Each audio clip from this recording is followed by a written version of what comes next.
Meu nome é Silas Santiago, eu sou secretário executivo do Comitê Gestor do Simples Nacional. Nós vamos falar hoje sobre as noções básicas do Simples Nacional e também as alterações que foram trazidas pela Lei Complementar número 155 de 2016. Eu vou falar para vocês, essa apresentação vai ser dividida em 7 partes. A primeira parte são noções básicas. Em noções básicas é importante saber como o Simples Nacional funciona, quais são as premissas constitucionais, quem são os atores do processo e como esses atores devem trabalhar no Simples Nacional para melhor cumprir com as suas necessidades. A segunda parte, parcelamentos e investidores anjo, é uma parte importante, tem bastante interesse também, todo mundo pergunta sobre o parcelamento no Simples Nacional, como funciona, a questão dos investidores anjo, que é um novo instituto trazido pela Lei Complementar número 155 de 2016.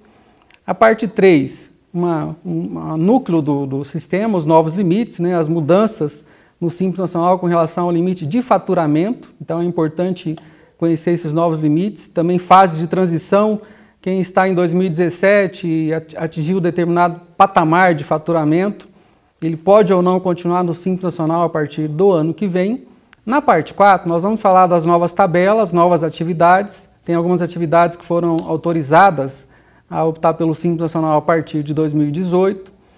Na parte 5, nós vamos falar sobre o setor de serviços, principalmente fator R para as atividades chamadas intelectuais, é uma mudança bastante importante na forma de tributação dos salões de beleza.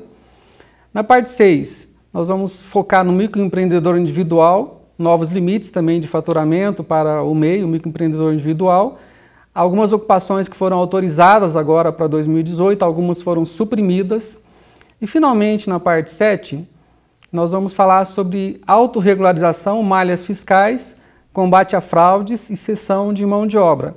Essa parte não é necessariamente uma mudança da Lei Complementar 155, mas são coisas importantes que estão acontecendo, são premissas do Simples Nacional, como os fiscos principalmente estão combatendo a questão de fraude, de erros no Simples Nacional.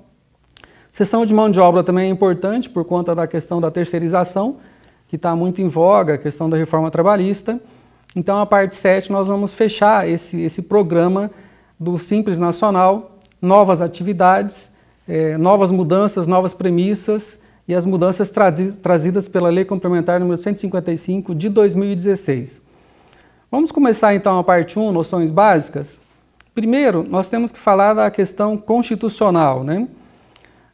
O Simples Nacional ele foi criado de acordo com uma emenda constitucional, a 42 de 2003, que ela alterou a Constituição dizendo que cabia à lei complementar criar um tratamento diferenciado, favorecido para as microempresas, para as empresas de pequeno porte, inclusive com relação aos tributos estaduais e municipais.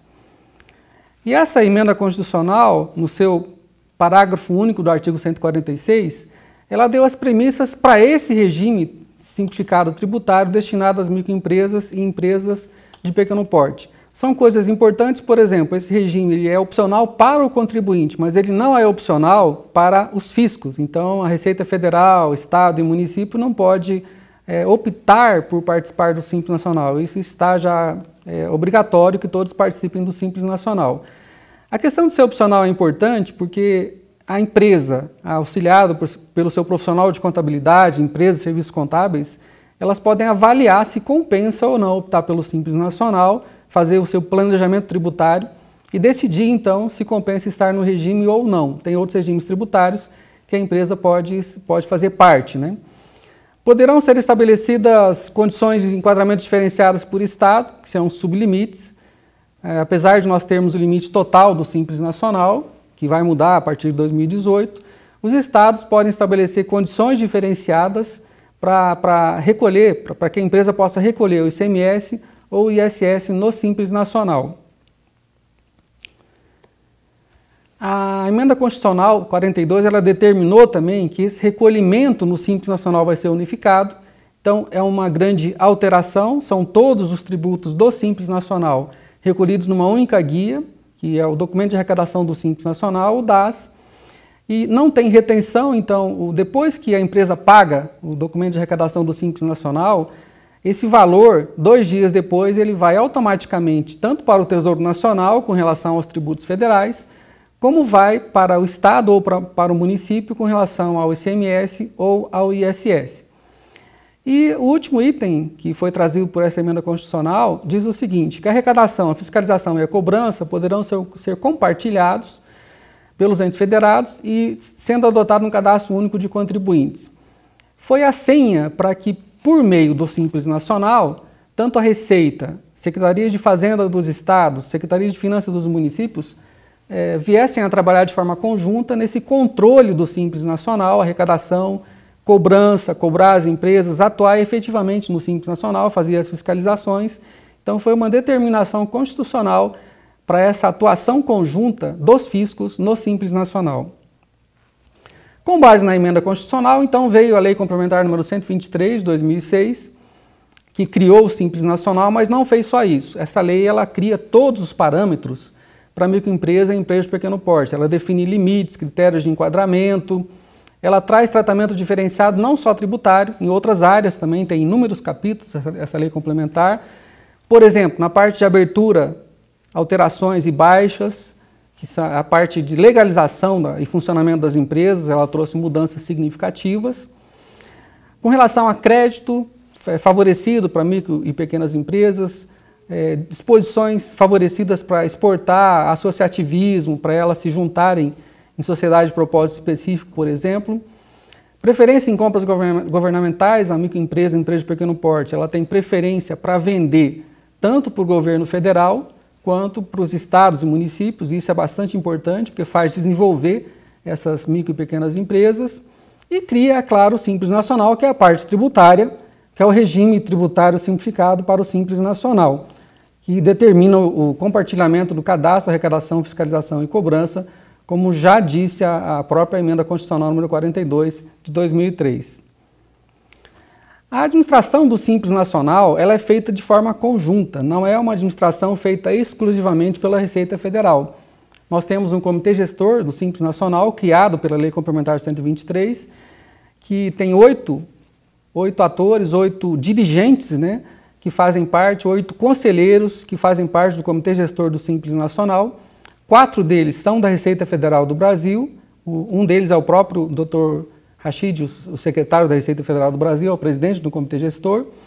Nós temos mais 3 participantes da Receita Federal, temos 2 representantes dos estados, 2 secretários de Estado de Fazenda, que representam os estados no comitê gestor do Simples Nacional, e temos 2 representantes de municípios, um das capitais, indicado pela Abrasf, que é a Associação Brasileira de Secretários de Finanças das Capitais, e um representante da Confederação Nacional dos Municípios.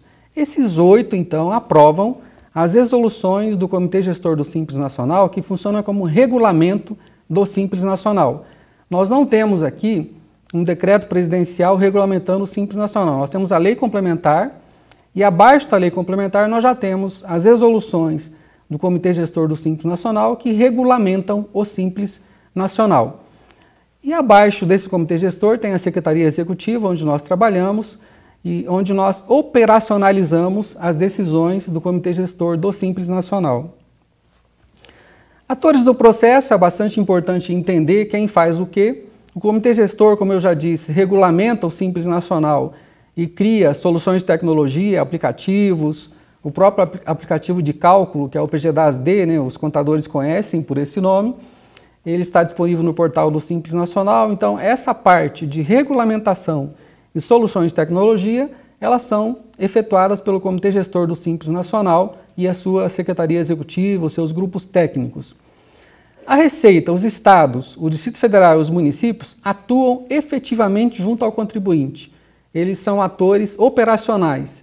Então, eles autorizam a empresa a entrar no Simples Nacional, quer dizer, aprovam opção pelo Simples Nacional, excluem empresa do Simples Nacional, fazem a exclusão por vários motivos, por débito, outras irregularidades que estão na Lei Complementar 123 de 2006, fiscalizam, cobram. Quer dizer, a parte operacional, aquela que atua junto ao contribuinte, são os fiscos que fazem, e a Receita, os estados, o DF e os municípios. As consultas, elas são conduzidas pela Receita Federal, tem o processo normal de consulta, tem uma instrução normativa que regulamenta esse processo de consulta, exceto quando a consulta se refere especificamente ao ICMS ou ao ISS. Nesse caso, essa consulta deve ser dirigida ou ao Estado ou ao município.